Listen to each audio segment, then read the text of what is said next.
హరి ఓం శ్రీమాత్రే నమః.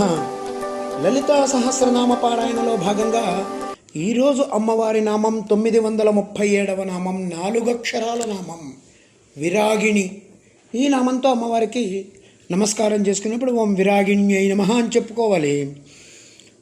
వైరాగ్యము కలిగినటువంటి తల్లి అమ్మవారు. ఇంత ప్రపంచాన్ని నడుపుతోంది, కానీ ఎవ్వరితో కూడా ఆవిడకి రాగం లేదు, దేనికి కూడా ఆవిడ అంటుకోదు. అలా ఉన్న తల్లి విరాగిణి.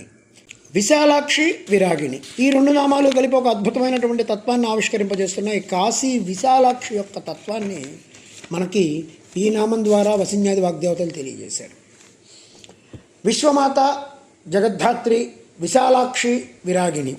కాశీలో ఉన్నటువంటి అమ్మవారే విశాలాక్షి, ఆవిడే విరాగిణి. కాశీ అనేది భోగక్షేత్రం కాదు, యోగక్షేత్రం, తత్వక్షేత్రం. భోగం ఇవ్వదని కాదు, కానీ దానికి మించినటువంటి లక్ష్యమైనటువంటి యోగాన్ని, తత్వాన్ని పండిన వాళ్ళు అసలు కాశీని వదిలిపెట్టి రారు. అక్కడున్న తల్లి విశాలాక్షి.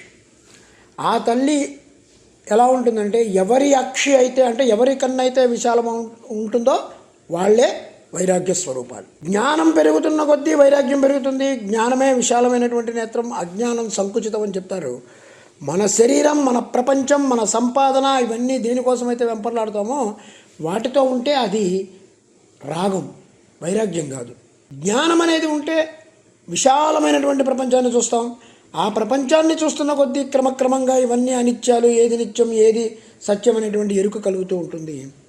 పరీక్షాలోకాన్ కర్మచితాన్ బ్రహ్మణో నిర్వేదమాయాత్ అని చెప్పే, అంటే వివేకవంతుడు, జ్ఞాని అనేటువంటి అర్థంలో చెప్తున్నారు. అట్లాగే పరీక్షాలోకాన్ కర్మచితాన్ తాప పాపచ్యమానాన్, అంటే కర్మతో పండిపోతూ, కర్మతో పండించబడుతూ లోకాన్ని బాగా పరిశీలించిన వివేకికి వైరాగ్యం కలుగుతుంది, నిర్వేదం కలుగుతుంది. ఈ కనబడే ముఖాలన్నీ కూడా నిలబడతాయా? వీటి కోసమే ఈ వెంపర్లాటంతా. మన వాళ్ళు పెద్దవాళ్ళు చెప్తుంటారు, చచ్చిపోయేప్పుడు కట్టుకుపోయేదే ఉందిరా అని. అలా లేని వాటి మీద నువ్వు ఇంత ఆ వ్యామోహం పెంచుకొని నీ వెంట వచ్చే పాపాన్ని, పుణ్యాన్ని నిర్లక్ష్యం చేస్తున్న వాళ్ళకు ఎప్పటికీ వైరాగ్యం రాదు. వివేకం వల్ల వైరాగ్యం రావాలి. వివేక వైరాగ్యాల వల్ల జ్ఞానం, భక్తి వస్తాయి. ఈ వైరాగ్యం వల్లే భోగలాలస ఇవన్నీ కూడా జయించబడుతూ ఉంటాయి. ఎప్పుడైతే భోగలాలస జయింపబడుతుందో స్వార్థం పోతుంది. స్వార్థం పోతే దోపిడీలు తగ్గిపోతాయి. వైరాగ్యం లేనిదే మనం తరించలేమనేటువంటి శాస్త్రం చెప్తూ ఉంటుంది. జ్ఞాన వైరాగ్య సిద్ధ్యర్థం భిక్షాం దేహి చ పార్వతి. అన్నపూర్ణమ్మకి దండం ఇదే పెట్టుకుంటాం మనం. అన్నపూర్ణ, విశాలాక్షి ఇద్దరు ఒకటే స్వరూపం. విశాలాక్షి అంటే జ్ఞానరూపిణి. లోకాన్ కర్మచితాన్ బ్రాహ్మణో నిర్వేదమాయత్ అనేటువంటి మంత్రం ఇక్కడ 2 నామాలైంది. ఆ పరీక్ష అనేది విశాలాక్షి, నిర్వేదమాయాత్ అంటే విరాగిణి. లోకాన్ని పరిశీలిస్తే వైరాగ్యం అదే లభిస్తూ ఉంటుంది. భోగే రోగభయం, కులే చ్యుతిభయం, విత్తే నృపలాద్భయం, సర్వం వస్తుభయాన్వితం, భువినృతాం వైరాగ్యమేవా భయం అంటారు. అంటే మంచి భోగం అనుభవిస్తూ ఉంటే పక్కన రోగం ఉంటూ ఉంటుంది. మంచి కులంలో పడితే ఎక్కడ దాని నుంచి మనం భ్రష్టత్వం పట్టిస్తాడో వీడు అని భయం ఉంటుంది. బాగా కూడబెడితే ఎవడో ఒకడు పట్టుకుపోతాడని భయం ఉంటుంది. ఇలా ప్రతి సృష్టిలో ప్రతిదానికి కూడా భయం ఉంది.